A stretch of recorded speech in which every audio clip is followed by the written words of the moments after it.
કેમ છો મિત્રો? મજામાં? ઇઝી ફિઝિક્સ યુટ્યુબ ચેનલમાં તમારું સ્વાગત છે.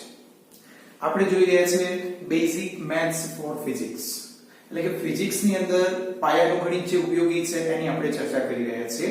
એની અંદર ત્રિકોણમિતિમાં આપણે શરૂઆતમાં સાઇન કોસ વિધેયની ચર્ચા કરી. હવે આજે આપણે જોવાનું છે એકમ વર્તુળ. હવે એકમ વર્તુળની અંદર ખૂણાની ચર્ચા આવે છે. એટલે અત્યાર સુધી આપણે ખૂણાને અંશમાં ભણતા હતા, પરંતુ હવે આપણે ખૂણો અંશ અને રેડિયન બંને એકમોમાં કેવી રીતે આપણે એને લઈ શકીએ છીએ, બંનેના રૂપાંતરણ આપણે કેવી રીતે કરી શકાય, એની ચર્ચા આપણે અહીં આગળ કરવાની છે. તો સૌથી પહેલા કે ખૂણો અંશમાં એટલે શું, અંશમાં ખૂણો ક્યારે કહેવાય અને રેડિયનમાં ક્યારે છે આપણે ક્યારે કહી શકીએ. તો જ્યારે પણ આપણે બે કિરણો આપેલા છે એ બંને કિરણો સરખા હોવા જરૂરી નથી. ખાસ ધ્યાન આપજો, સરખા હોવા જરૂરી નથી. ત્યારે તમે એની વચ્ચે કોણ માપકની મદદથી જે કંઈ ખૂણો માપશો એને આપણે અંશમાં લખીએ છીએ. હવે વાત આવે છે રેડિયનમાં.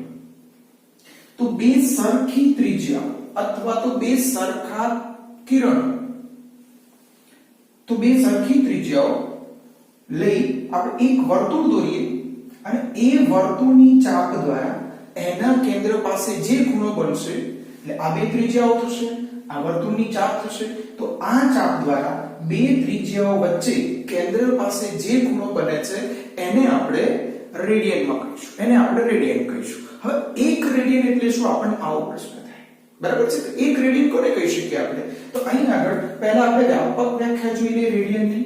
તો ખૂણો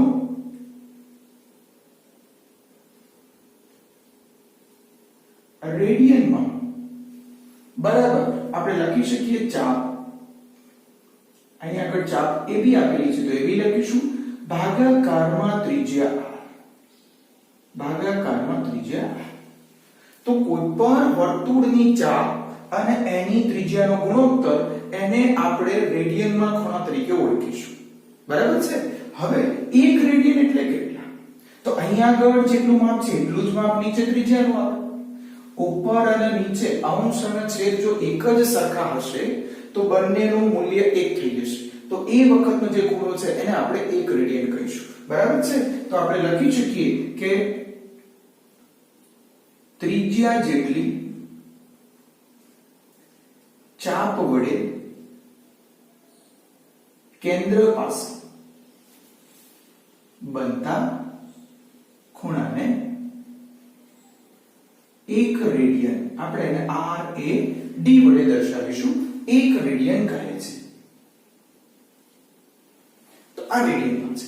હવે આપણને પ્રશ્ન એ થાય તો આને ખૂણા અંશમાં દર્શાવી શકાય? અહીં આગળ જે ખૂણો છે એ રેડિયનમાં પણ મળશે અને અંશમાં પણ મળશે. તમે ચાપ ભાગાકારમાં ત્રિજ્યા કરશો ત્યારે જે માપ આવશે એ રેડિયન આવશે. તમે કોણ માપક લઈને જે માપશો તો એ ખૂણો અંશમાં મળશે. આ ખૂણાને રેડિયન અને અંશ બંનેમાં લખી શકાય, પરંતુ આ ખૂણાને અંશમાં જ લખી શકાય, રેડિયનમાં લખી શકાય નહીં. કેમ? કારણ કે અહીં આગળ આ બે સરખી ત્રિજ્યાઓ નથી, વર્તુળની ચાપની આ બે ત્રિજ્યાઓ નથી, તો બંને વચ્ચે આ ડિફરન્સ છે. હવે રેડિયનમાં છે તો એનો અંશમાં લખવું છે તો કેટલું થશે એ આપણે અહીં જોવાનું છે. તો આપણે એક સાદું ઉદાહરણ લઈ લઈએ કે અહીં આગળ આપણને એક અર્ધવર્તુળ આપેલું છે. આ એનું કેન્દ્ર છે. તો આ એની ત્રિજ્યા થશે, આ એની ત્રિજ્યા થશે. હવે આપણે જાણીએ છીએ કે અંશમાં આ ખૂણો કેટલો થશે? અર્ધવર્તુળની ચાપે કેન્દ્ર પાસે બનાવેલો ખૂણો અંશમાં તમે માપશો તો બે સીધી રેખાઓ છે એટલે આ ખૂણો તમારો θ બરાબર 180 અંશ થાય. 180 અંશ થાય છે. હવે રેડિયનની અંદર, ચલો રેડિયનમાં લખવું છે તો સૂત્ર આપણે શું લખીશું? θ રેડિયનમાં θ બરાબર વર્તુળની ચાપ ભાગાકારમાં ત્રિજ્યા. તો ચાપ કેટલી છે? અડધી વર્તુળની ચાપ છે. આખું જો વર્તુળ હોય તો પરિઘ થશે, અડધો વર્તુળ છે એટલે ચાપ મળશે આપણને પાઈ r ભાગાકારમાં ત્રિજ્યા r થશે. તો આના બરાબર આપણને પાઈ રેડિયન મળે છે. કેટલા મળશે? પાઈ રેડિયન. તો જો હવે સંબંધ મળી ગયો બંને વચ્ચેનો સંબંધ મળી ગયો કે થીટા 180 અંશ છે એ વખતે એ જ ખૂણાને રેડિયનમાં પાઈ રેડિયન લખી શકાય. બરાબર? તો આપણે આવું લખી શકીએ કે પાઈ રેડિયન બરાબર 180 અંશ થશે. પાઈ રેડિયન બરાબર 180 અંશ થશે. એ જ રીતે 2 પાઈ રેડિયન કરો તો જો આ બાજુ 2 ગુણ્યા છે એટલે ઓલી બાજુ પણ 2 ગુણી નાખો તો અહીંયા આગળ 360 અંશ મળશે. ચલો હવે આને અડધું કરી નાખો તો પાઈ બાય 2 રેડિયન બરાબર આને પણ 2 વડે ભાગો તો આપણને મળશે 90 અંશ થશે. ચલો આને 4 વડે ભાગો તો પાઈ બાય 4 રેડિયન મળશે. આને 4 વડે ભાગો તો 45 અંશ થશે. 45 અંશ થશે. બરાબર છે? તો આ રીતે આપણે દર્શાવી શકીએ. આ રીતે આપણે રેડિયન હજુ પણ તમે આને 3 વડે ભાગો તો આને પણ 3 વડે ભાગો તો આ રીતે લખી શકો તમે પાઈ બાય 3 રેડિયન. ચલો આને 3 વડે ભાગ્યા તો આને પણ 3 વડે ભાગો તો આ બાજુ કેટલા મળશે 60 અંશ મળશે. ચલો આને 6 વડે ભાગો તો પાઈ બાય 6 રેડિયન તો આ બાજુ તમને કેટલા મળશે પાઈ બાય 6 બરાબર આને પણ 6 વડે ભાગો તો 30 અંશ મળશે. જો રેડિયનની વિસ્તૃત ચર્ચા બીજા ચેપ્ટરમાં ફરી આવશે. બરાબર છે? પણ અહીં આગળ એકમ વર્તુળમાં આપણે આની જરૂર હતી માટે એની ચર્ચા કરી છે. બરાબર છે? તો રેડિયન અને અંશ એકબીજા સાથે કેવી રીતે આપણે દર્શાવી શકીએ છીએ?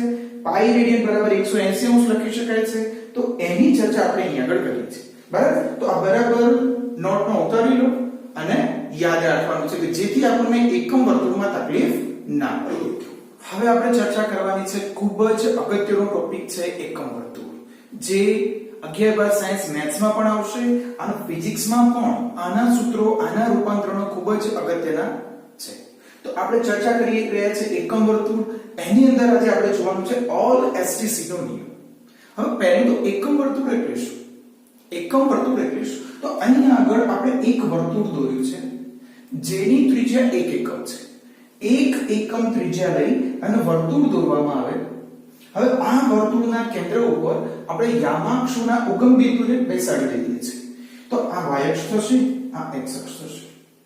હવે અહીં આગળ 0 છે તો આના અહીંયા 0 મળશે. બરાબર સમજી લેજો. એકમ વર્તુળ છે તો આની ત્રિજ્યા 1 છે, આની પણ ત્રિજ્યા 1 છે, આ પણ 1 થશે અને આ પણ 1 એકમ છે. ચલો તો x અક્ષ ઉપર આવેલું બિંદુ A એના યામ શું થાય? એનો x યામ શું મળશે? આપણને 1 મળશે અને y યામ 0 મળશે. થોડી વાર માટે આપણે આને કાઢીએ. ચલો બરાબર છે. આના યામ 1 અને 0 મળશે. ચલો y અક્ષ ઉપર આવેલું બિંદુ P એના યામ આપણને શું મળશે? ચલો y અક્ષ ઉપર છે તો એનો x યામ 0 મળે, y યામ 1 થશે.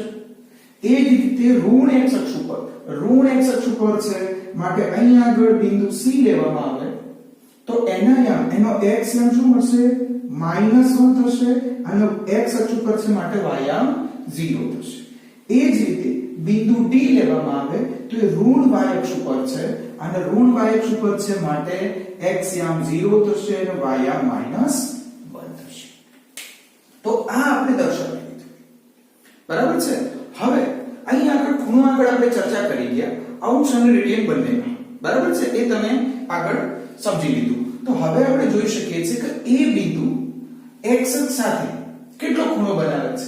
એ બિંદુ x અક્ષ સાથે બનાવેલો ખૂણો કેટલો? તો આપણે કહી શકીએ કે અહીં આગળ 0 અંશનો ખૂણો બને છે. 0 અંશ. રેડિયનમાં પણ 0 થશે. બરાબર? હવે આપણો ખૂણો આ દિશામાં ધીરે ધીરે પ્લસ વધતો જશે. આમ જવાનું છે.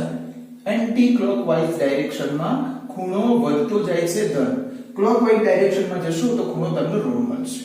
બરાબર? તો આપણે આ દિશામાં જઈએ છીએ. ચલો અહીંથી અહીં પહોંચી ગયા આપણે. કેટલો ખૂણો થશે? B બિંદુનો x અક્ષ સાથે બનાવેલો ખૂણો 90 અથવા π/2 રેડિયન થશે. 90 અથવા π/2 રેડિયન મળશે. એ જ રીતે C બિંદુએ x અક્ષ સાથે બનાવેલો ખૂણો કેટલો? તો તમે અહીંથી બીજા 90 ઉમેરી દો. આખો ખૂણો થશે. કેટલો ખૂણો બનશે? અંશમાં 180 અંશ અને રેડિયનમાં પાઈ રેડિયન થશે. એ જ રીતે D બિંદુનો ખૂણો x અક્ષ સાથે બનાવેલો ખૂણો એટલે આપણે કહી શકીએ 90 + 90 + 90 270 થશે અને એને રેડિયનમાં લખશો તો 3π/2 મળશે. 3π/2 2 મળે છે અને ફરી બીજા 90 ઉમેર્યું તો ફરી પાછા અહીં આવી ગયા એટલે એક ચક્કર તમે પૂરું કરી અને પાછા અહીં આવો ત્યારે ખૂણો તમારો 360 અંશ થશે અથવા 2 પાઈ રેડિયન મળશે. કેટલા મળશે? 2 પાઈ રેડિયન મળે છે. બરાબર? તો આ એકમ વર્તુળ આપણે એના અંશ સાથે દર્શાવીએ છે. હવે જુઓ ક્યાં ઉપયોગી છે? તો આ જે યામ દર્શાવ્યા છે એ યામ ક્રમમાં કોના છે? પહેલો યામ cos નો છે, બીજો યામ sin નો છે. પહેલો યામ cos નો છે, બીજો યામ sin નું મૂલ્ય દર્શાવે છે. તો આપણે કહી શકીએ કે cos 0 1 થશે, sin 0 0 થશે. જો અહીં આગળ ખૂણો 0 છે તો cos 0 1 થશે અને sin 0 0 થશે. એ જ રીતે cos 2π પણ 1 થશે અને sin 2π 0 થશે. ચલો ઉપરના છેડે પહોંચે તો પહેલું cos લેવાનું છે તો cos 90 નું મૂલ્ય 0 થશે અને sin 90 નું મૂલ્ય 1 થશે. અથવા તો રેડિયનમાં તમને આપેલું હોય તો cos π/2 રેડિયન બરાબર 0 થાય અને sin π/2 રેડિયન બરાબર 1 થશે. ચલો એ જ રીતે સામેના છે તો 180 છે તો cos 180 અથવા cos π બરાબર -1 બનશે અને sin 180 અથવા sin π 0 થશે. તમે નીચે આવો d બિંદુએ તો તમને મળશે sin 270 અથવા 3π/2 તમને એનું મૂલ્ય 0 મળશે. સોરી cos 270 અથવા cos 3π/2 0 થશે. sin 270 અથવા sin 3π/2 એનું મૂલ્ય -1 થશે. તો આટલા મૂલ્યો તો આપણને એકમ વર્તુળ ઉપરથી સરળતાથી યાદ રહી જાય છે. હવે વાત આવે છે આપણે લખ્યું છે all STC નિયમ. તો જો અહીં આગળ એકમ વર્તુળના x અને y અક્ષો જે છે ને ચાર ટુકડા કરે છે. તમને ચાર ખાના દેખાય છે? ચલો આને આપણે કાઢી દઈએ એટલે ભૂલ ના પડે. ચાર ખાના આપણને દેખાય છે. હવે આ જે છે એને આપણે નંબર 1 આપી દઈએ. પહેલું ચરણ કહીશું આપણે, જે દરેક ખાનાને આપણે ચરણ કહીશું. આ જે છે ને આપણે બીજું ચરણ કહીશું. આ જે છે ને આપણે ત્રીજું ચરણ કહીશું અને આ જે છે ને આપણે ચોથું ચરણ કહીશું. હવે all એટલે અહીંથી શરૂ કરવાનું. all અહીં આગળ s, અહીં આગળ t અને અહીં આગળ c. all STC આ નિયમ છે. હવે આ all STC એટલે શું? આપણને એવું થાય પાછું. તો જો પહેલા ચરણમાં બધા જ વિધેયો ધન છે. આટલું યાદ રાખો. પહેલા ચરણમાં બધા જ વિધેયો ધન છે. બીજા ચરણમાં s એટલે sin. આટલું યાદ રાખજો. s એટલે sin. બરાબર છે? બીજા ચરણમાં sin ધન છે. હવે જો sin ધન હોય તો એનો વ્યસ્ત પણ ધન જ થાય. બરાબર સમજી લેજો. કોઈ સંખ્યા x તમારી પાસે છે જેનું મૂલ્ય ધન છે તો એનો વ્યસ્ત કરવામાં આવે. આ માની લો કે 0 કરતા મોટો છે તો 1/x પણ 0 કરતા મોટો જ થાય, ધન જ મળે. એનો મતલબ કે sin ધન છે તો એનું વ્યસ્ત વિધેય કયું છે? આપણને યાદ કરો હેક્સાગોન. cosec મળશે તો cosec પણ ધન થશે. ચલો અહીં આગળ t એટલે tan ધન છે તો એનું વ્યસ્ત વિધેય cot પણ ધન થશે. અહીં આગળ cos ધન છે તો એનું વ્યસ્ત વિધેય sec ધન છે. આ આકૃતિ આપણા મગજમાં છપાવી જોઈએ તો જ યાદ રહેશે. પહેલા ચરણમાં બધા જ ત્રિકોણમિતીય વિધેયો ધન છે. બીજા ચરણમાં sin અને cosec ધન છે, બાકી બધા ઋણ છે. ત્રીજા ચરણમાં tan અને cot ધન છે, બાકી બધા ઋણ છે. ચોથા ચરણમાં cos અને sec ધન છે, બાકી બધા ઋણ છે. બરાબર છે? હવે કોણ ક્યાં ઋણ શા માટે લેવું એ હવે આપણે જોવાનું છે. બરાબર છે? તો આટલું બરાબર ઉતારી લો, પછી આપણે રૂપાંતરણ કેવી રીતે થાય છે વિધેયના એ જોઈએ. એકમ વર્તુળની અંદર હવે આગળ આપણે આ all s t અને c એ શું છે, ક્યાં ઉપયોગમાં લેવાનું છે તેની ચર્ચા કરવા જઈ રહ્યા છીએ. તો હવે આપણે જોઈ શકીએ છીએ જો તમને કોઈ એક વિધેય આપેલું છે. હવે જો આપણે કહ્યું કે એકમ વર્તુળની જરૂર ક્યાં પડશે તો તમને sin 120 નું મૂલ્ય શોધવાનું કીધું. sin 120 નું મૂલ્ય શોધો તો આ મૂલ્ય તમને ક્યાંય લોગ ટેબલમાં પણ નહીં મળે અને ઓલું જે આપણે કિંમતોનું કોષ્ટક છે એમાં પણ નહીં મળે. બરાબર છે? તો આના બે ટુકડા કરવા પડે. હવે બે ટુકડા તમે ગમે તે રીતે કરી શકો. તો અહીં આગળ એ નિયમ છે કે જો વિધેય પછી કોઈ પણ ત્રિકોણમિતીય વિધેય હોય n π/2 ± θ પ્રકારનો ખૂણો ધરાવતું હોય તો વિધેય બદલાય છે. જ્યાં n એ શું છે? 1 3 5 7 એકી પૂર્ણાંકો છે. જો વિધેય n π/2 ± θ પ્રકારનો ખૂણો ધરાવતું હોય તો વિધેય બદલાય છે જ્યાં n બરાબર 1 3 5 7 એકી પૂર્ણાંક આપણે લઈ શકીએ છીએ. હવે વિધેય બદલાશે તો વિધેય બદલાઈને શું બનશે તો એ આપણે જોવાનું છે. તો બદલાયેલું નવું વિધેય આપણને શું મળે છે એની આપણે ચર્ચા કરવા જઈ રહ્યા છીએ. જો તો સાઈન જે છે હેક્સાગોનને યાદ કરો ફરી. તો હેક્સાગોનને યાદ કરશો તો રૂપાંતરણ પામતા વિધેયો તમને સરળતાથી મળી જશે. સાઈન જે છે એનું રૂપાંતરણ cos થશે અને cos નું રૂપાંતરણ sin માં થાય છે. એ જ રીતે તમે જોઈ શકો છો કે સામસામેના વિધેયો tan નું રૂપાંતરણ cot માં થશે, cot નું રૂપાંતરણ tan માં થશે, sec નું cosec માં થશે, cosec નું sec થશે. તો અહીંયા આગળ આપણે રૂપાંતરણ પામતા વિધેયો લખેલા છે. આ ભૂલી ન જવા એટલા માટે સરળ મેથડ છે કે જો હેક્સાગોન તમને યાદ હશે, મેજિક હેક્સાગોન યાદ હશે તો સમક્ષિતિજ દિશામાં જે વિધેયો છે, સમક્ષિતિજ દિશામાં જે વિધેયો છે એ એકબીજાના રૂપાંતરણ પામતા વિધેયો છે. ક્યારે? π/2 પ્રકારનું વિધેય હોય ત્યારે. આને આપણે π/2 પ્રકારનું વિધેય કહીશું. કેમ? કારણ કે અહીંયા બરાબર 1 મૂકો તો π/2 ± θ, 3 મૂકશો તો 3π/2 ± θ, 5 મૂકશો તો 5π/2 ± θ. આવું કોઈ પણ વિધેય હોય તો વિધેય બદલાઈ જશે. sin હશે તો એનો cos થઈ જશે, cos હશે તો એનો sin થઈ જશે, tan હશે તો એનો cot થઈ જશે, cot હશે તો એનો tan થશે, sec નો cosec થશે, cosec નો sec થશે. હવે જે નવું વિધેય મળે છે, મૂળ વિધેય આપેલા ખૂણા માટે જે તે ચરણમાં ધન હશે તો મળતું નવું વિધેય ધન થશે. જો નવું જે વિધેય sin નું cos થઈ ગયું પણ આ cos ધન હશે કે ઋણ? તો મૂળ વિધેય એટલે કે sin જે પહેલા જૂનું વિધેય હતું એ તમને જે ખૂણો આપેલો છે એના માટે આપેલા ચરણમાં, આપેલા ખૂણા માટેના ચરણમાં આ વિધેય જો ધન હશે તો નવું મળતું વિધેય ધન થશે અને આ વિધેય ઋણ હશે તો મળતું નવું વિધેય ઋણ બનશે. તો આ એક નિયમ છે. હવે આ નિયમના આધારે કેવી રીતે રૂપાંતરણ થાય છે એ આપણે જોવાના છે. બરાબર છે? તો આટલું નોટ ડાઉન કરી લો, પછી આપણે રૂપાંતર જો મિત્રો આપણે ઓલ એસટીસી નો નિયમ ભણી ગયા. એકમ વર્તુળની અંદર બરાબર છે, પહેલા ચરણમાં કયા વિધેયો ધન છે, બીજામાં, ત્રીજામાં, ચોથામાં. ત્યાર પછી આપણે કેવી રીતે રૂપાંતરણ થાય છે કે વિધેય π/2 પ્રકારનું હોય તો વિધેય બદલાઈ જશે.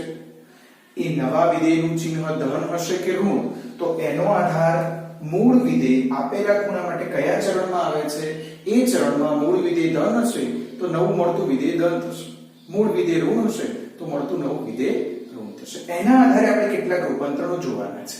હવે sin π/2 + θ, ચલો π/2 પ્રકારનું વિધેય છે એટલે વિધેય બદલાઈ જવાનું છે, એ ફાઇનલ છે.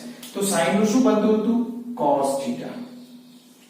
sin π/2 નું cos થઈ ગયું, θ એમના એમ આવશે. હવે cos θ ધન હશે કે ઋણ? તો એનો આધાર જો આ ખૂણો કયા ચરણમાં આવશે તો એ આપણે અહીં 0 હતું, અહીં π/2 છે, અહીં π છે, અહીં 3π/2 છે. તો π/2 માંથી કંઈક ઓછું કરો એટલે પહેલા ચરણમાં ખૂણો આવશે. π/2 + θ કરો તો બીજા ચરણમાં આવશે. ચલો π છે, π - θ કરો તો બીજા ચરણમાં આવશે અને π + θ કરો તો ત્રીજા ચરણમાં આવશે. 3π/2 એમાંથી કંઈક ઓછા એટલે θ જેટલું માઈનસ કરો તો ત્રીજા ચરણમાં આવશે અને 3π/2 પ્લસ કરો તો ચોથા. તો આ ચાર ભાગ છે, અહીં આગળ આપણે કયા ખૂણા કયા ચરણમાં આવે છે દર્શાવેલા છે અને એમને પણ તમે યાદ રાખી શકો. તો π/2 + θ એટલે π/2 + θ એટલે બીજું ચરણ, બીજા ચરણમાં sin પોતે ધન છે તો cos θ ધન થશે. sin π/2 - θ તો sin π/2 છે તો વિધેય બદલાઈ જશે અને cos θ થશે, sin નું cos. ચલો π/2 - θ એટલે પહેલું ચરણ આવશે, પહેલા ચરણમાં cos ધન, બધા ધન છે તો sin ધન છે તો cos ધન થશે. ચલો tan π/2 - θ તો tan નું cot θ થશે. ચલો π/2 - θ, π/2 - θ પહેલું ચરણ, પહેલા ચરણમાં બધા ધન છે તો મળતું નવું વિધેય ધન થશે. ચલો cot π/2 + θ, π/2 + θ, cot નું થશે tan θ અને ચરણ આવે છે બીજું, બીજા ચરણમાં sin અને cosec ધન છે, tan cot ધન નથી તો મળતું નવું વિધેય જે છે એ ઋણ થશે. ચલો એ જ રીતે cos 3π/2 + θ તો cos નું sin થઈ જશે cos નું sin θ થઈ જશે અને 3π/2 પ્લસ θ 3π/2 પ્લસ θ ચોથા ચરણમાં આવશે ચોથા ચરણમાં cos પોતે ધન છે તો મળતું નવું વિધેય ધન થશે sin θ અને sec 3π/2 માઈનસ θ તો sec નું થશે cosec θ થશે ચલો 3π/2 માઈનસ θ 3π/2 માઈનસ θ એટલે ત્રીજું ચરણ આવશે ત્રીજા ચરણની અંદર sec પોતે ઋણ છે માટે મળતું વિધેય ઋણ થશે મળતું નવું વિધેય ઋણ થશે બરાબર છે તો આ રીતે આપણે રૂપાંતરણો કરી શકીએ છીએ બીજા આવા જ વિધેયો આપણે જાતે લખી અને રૂપાંતરણ કરી અને પ્રેક્ટિસ કરી શકીએ જો મિત્રો બીજા ભાગની અંદર આપણે જોઈશું કે જો વિધેયનો ખૂણો n pi plus or minus θ પ્રકારનો હશે n pi plus or minus θ પ્રકારનો હશે તો વિધેય બદલાતું નથી પહેલામાં n π/2 પ્લસ ઓર માઈનસ θ પ્રકારનો હતો તો વિધેય ચેન્જ થઈ જતું હતું અહીં આગળ n pi plus or minus θ પ્રકારનો છે તો વિધેય બદલાતું નથી જ્યાં n શું છે 1 2 3 એટલે અહીં આગળ pi plus or minus θ 2π plus or minus θ 3π plus or minus θ આ પ્રકારના ખૂણા હશે તો વિધેય બદલાતું નથી તમારું જે વિધેય છે એ રૂપાંતરણ પામી પણ એ જ વિધેય રહેશે અને માટે હવે આનું રૂપાંતરણ આપણે લખવું છે ચલો તો sin π પ્લસ θ પાઈ પ્રકારનું વિધેય છે તો sin નું sin θ જ રહેશે ચલો હવે આપેલો ખૂણો ચિહ્ન માટે આપેલો ખૂણો કયા ચરણમાં છે એ ચરણમાં જો મૂળ વિધેય ધન તો મળતું નવું વિધેય ધન થશે બાકી ગુણ મળશે ચલો પાઈ પ્લસ θ ક્યાં આવશે પાઈ અહીં છે પ્લસ θ ત્રીજા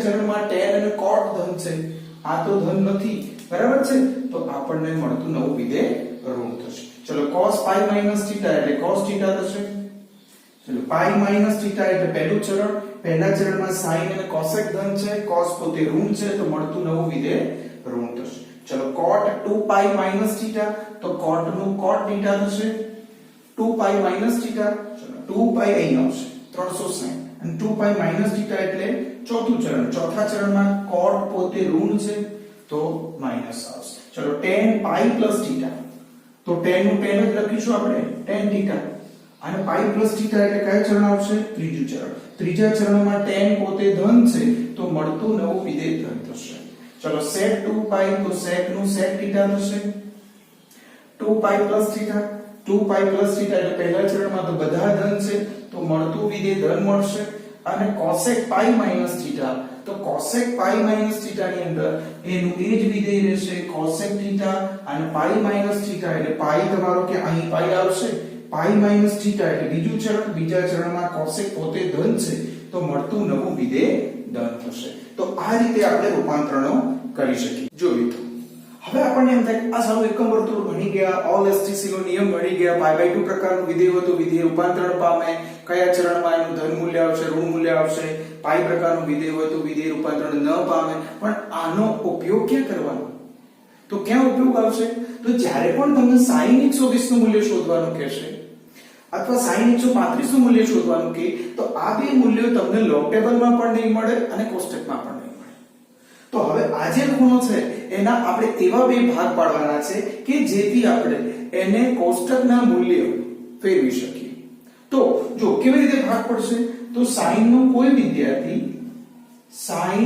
90 + 30 લખી શકે હવે જો sin π/2 + θ શું થઈ જશે વિધેય બદલાઈ જશે cos થશે અને cos θ એટલે 30 એમના એમ રહેશે હવે cos 30 નું મૂલ્ય ચલો અહીંયા આગળ હવે ધન હશે તો આપણે જોઈ લઈએ તો π/2 + θ બીજું ચરણ આવશે બીજા ચરણમાં sin પોતે ધન છે તો આ ધન મળે તો cos 30 નું મૂલ્ય તો આપણે જાણીએ છીએ કેટલું થશે √3/2 મળે છે તો sin 120 ની કિંમત વર્ગમૂળમાં 3 ભાગાકારમાં 2 મળે છે આપણે આ રીતે ભાગ પાડી અને શોધી શકીએ કોઈ વિદ્યાર્થી આ રીતે પણ ભાગ પાડી શકે કે sin 120 ના એને આ રીતે ભાગ પાડવા છે કે sin 180 - sin કરવું છે કરી શકાય છે આ રીતે પણ કરી શકાય બરાબર છે પણ અહીં આગળ π/2 અને π એ ટુકડો એક હોવો જોઈએ ચલો π પ્રકારનું વિધેય છે તો sin નું sin રહેશે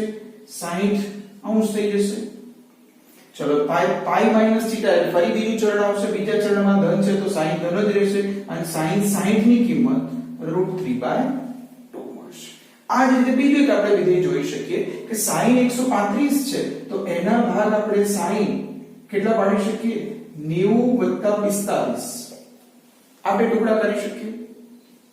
ચલો 90 + 45 થશે તો ફરી આપણે લખી શકીએ π/2 પ્રકારનું વિધેય છે તો વિધેય બદલાઈ જશે એટલે cos આવશે cos 45 થશે. ચલો cos 45 મળે છે હવે ધન હશે કે ઋણ તો π/2 + θ એટલે બીજું ચરણ બીજા ચરણમાં ધન જ મળશે.